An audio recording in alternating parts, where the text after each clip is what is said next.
Hoy les traemos un caso sucedido en Sao Paulo, Brasil, pero antes profundicemos sobre el pasado de todos los protagonistas. ¿Qué es lo que motiva a una persona a cometer un crimen? Tanto la obsesión por el dinero como los celos enfermizos e incluso trastornos mentales asociados a conductas delictivas son solo algunas de las causas que llevan a ciertas personas a cometer actos extremadamente escalofriantes y que sin duda alguna superan la ficción. Mi nombre es Lu y en Sumario Criminal indagaremos sobre los casos criminales resueltos y sin resolver más inquietantes de la historia. Pero antes de comenzar, recuerda que me ayudas mucho si te suscribes y activas todas las notificaciones, pues subo nuevos casos 3 veces por semana y así no te perderás ninguna novedad. Ahora sí, comencemos con el caso de hoy. Esto es Sumario Criminal.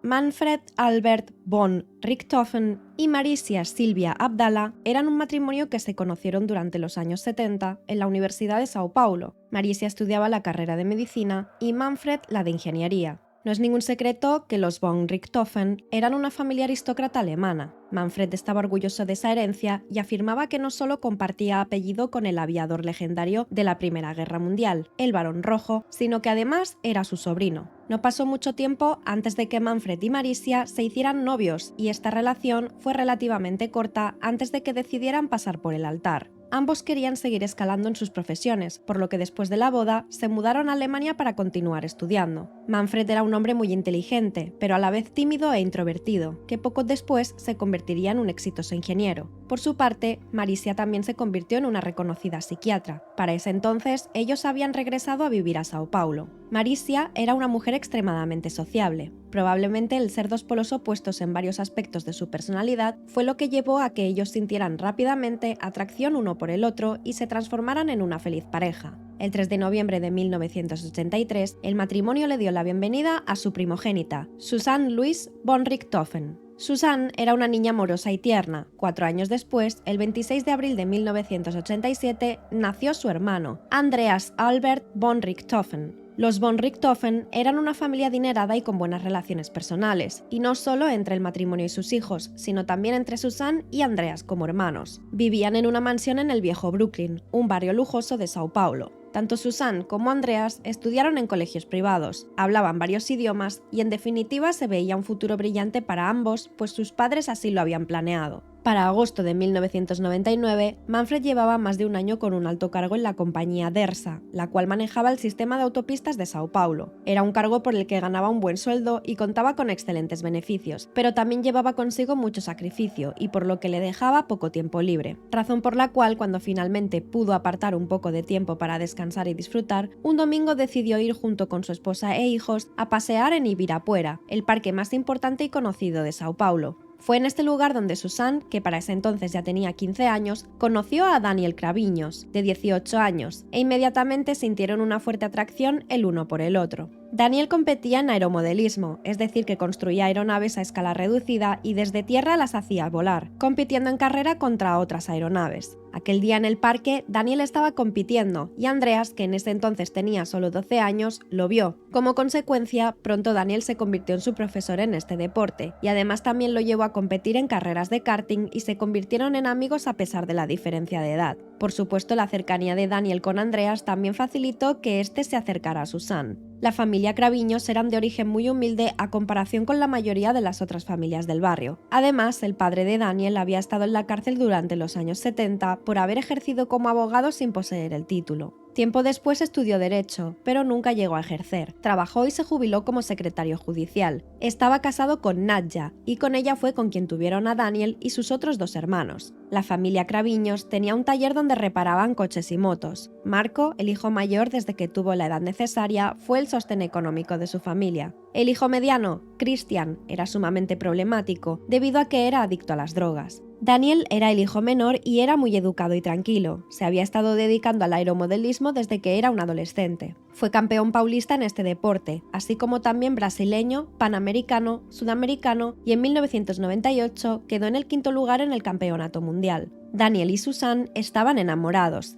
El hecho de que él perteneciera a la clase económica media y ella a una clase económica muy alta no parecía ser un problema, pues los padres de Susan no eran clasistas, así que la historia de Daniel y Susan pudo haber sido la versión real de las típicas novelas rosas, pero las cosas no resultaron así, sino que tuvieron un desenlace extremadamente cruel, frío y macabro. Lamentablemente Daniel, al igual que su hermano Christian, comenzó a consumir drogas y Susan le siguió los pasos a su novio. Como consecuencia, la muchacha comenzó a faltar a clases y a pasar las noches en moteles con Daniel. La joven pareja desarrolló una gran dependencia emocional y sexual, además de una fuerte obsesión el uno por el otro. Debido a esto pasaban casi todo el tiempo juntos y les era difícil soportar el tiempo que tenían que estar separados. Daniel tenía una foto de Susan estampada en su almohada, y por otro lado Susan no asistió a su baile de graduación de preparatoria tan solo por no separarse unas horas de Daniel. Pese a todo esto, siguiendo el deseo de sus padres, Susan continuó con sus estudios y comenzó la carrera de Derecho en la Universidad Católica de Sao Paulo.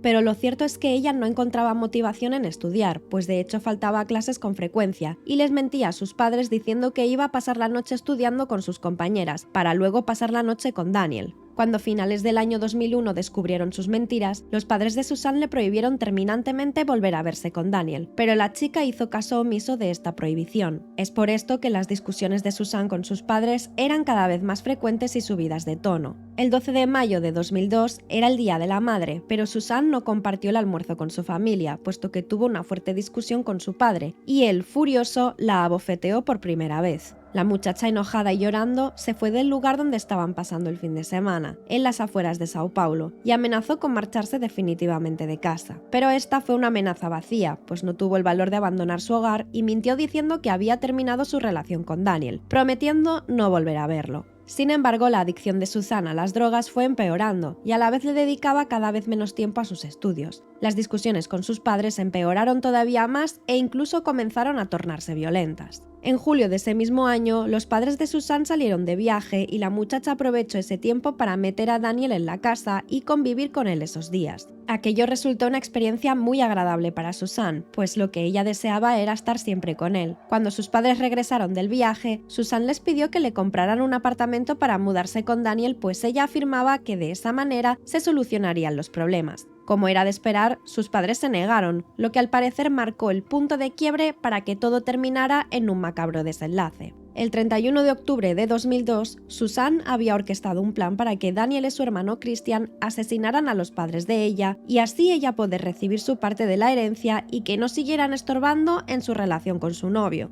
El 30 de octubre, un día antes del suceso, Susan desconectó la alarma y las cámaras de vigilancia de la casa. Poco después de las 10 de la noche, la joven pareja llevó a Andreas, el hermano menor de Susan, a un cibercafé, prometiéndole que convencerían a sus padres de permitirle faltar al colegio al día siguiente. Le explicaron que estaban de aniversario como novios, que irían a pasar unas horas en un motel y que luego regresarían a buscarlo. La idea de pasar la noche jugando en línea le pareció demasiado tentadora a Andreas, que para ese entonces tenía 15 años, así que no tardó en aceptar. A pocas calles del cibercafé, alrededor de las 11:15 de la noche, Daniel y Susan se encontraron con Christian y se dirigieron a la casa de los padres de Susan. Más tarde, Susan declaró que los tres llegaron a la casa. Ella entró y subió a la habitación de sus padres, y vio que estaban durmiendo. Bajó de nuevo y les dijo a Daniel y Christian que ya podían subir. Acto seguido, ella se sentó en el sofá con las manos tapándose los oídos, pues no quería escuchar lo que sucedía en la habitación de sus padres, pero que pocos instantes después se dio cuenta de que ya no podía hacer nada y que era demasiado tarde.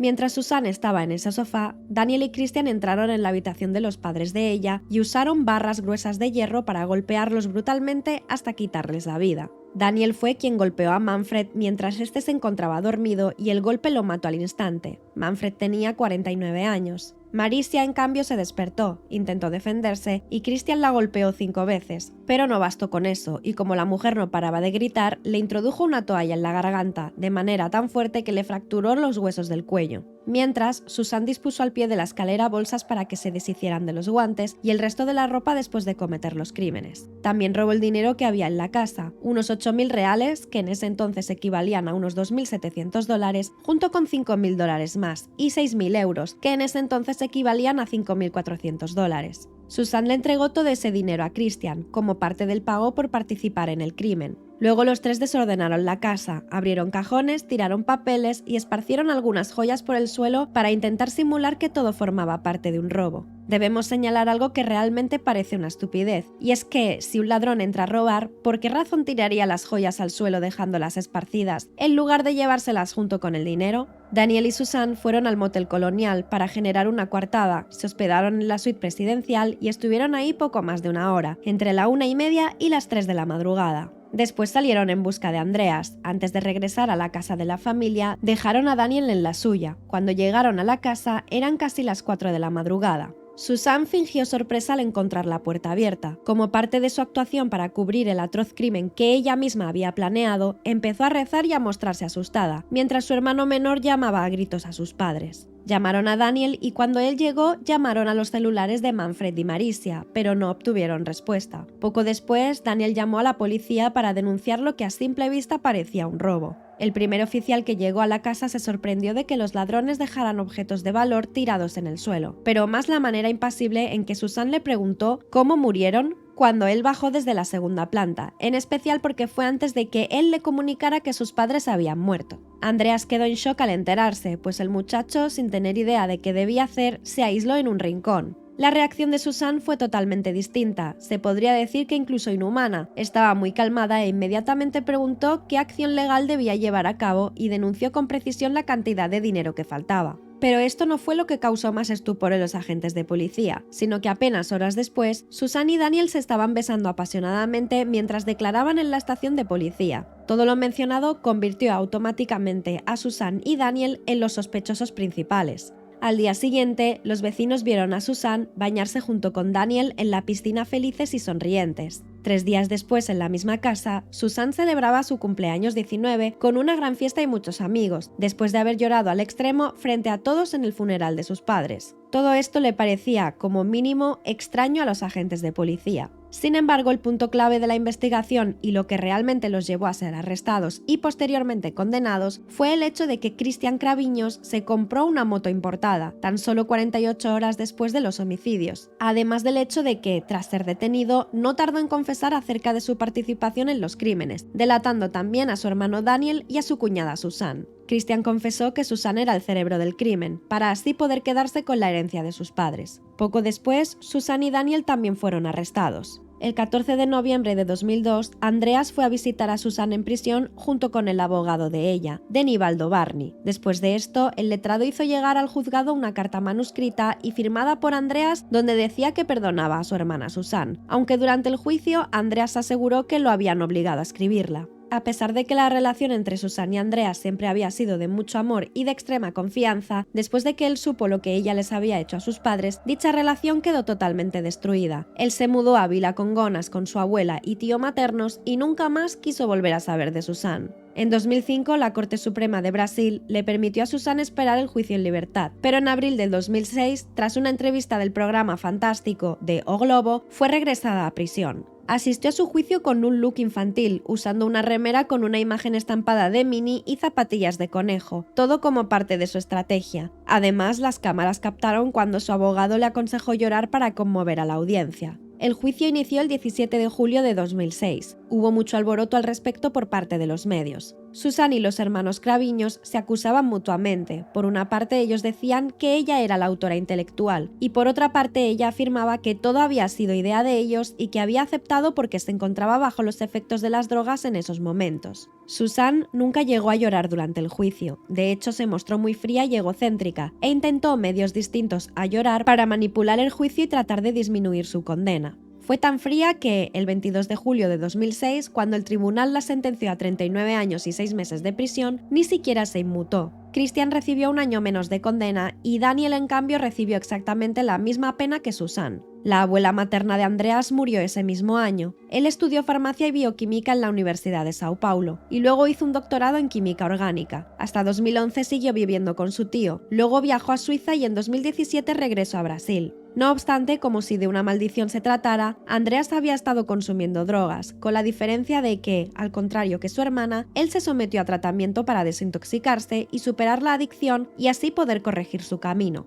En marzo de 2015, la justicia de Sao Paulo declaró a Andreas heredero universal de todo lo que dejaron sus padres al morir, un patrimonio valorado en 3 millones de dólares. En el fallo, el juez determinó que Susan debía ser excluida de la herencia por ser indigna. Este precedente legal también influyó para que más adelante se estableciera una ley en Brasil en la que se excluye de la herencia a quien asesine o intente asesinar a la persona de quien va a heredar, sea que lo haga directamente o conspirando mediante un cómplice. Así que en este caso, por un lado tenemos un cruel, frío y macabro final para los padres de Susan y Andreas, pero por otra parte está un final justo donde Susan, Daniel y Christian recibieron el peso de la ley, y Andreas, pese a lo afectado por este suceso traumático en su vida, se convirtió en un hombre exitoso y fue el único en recibir la herencia de sus padres.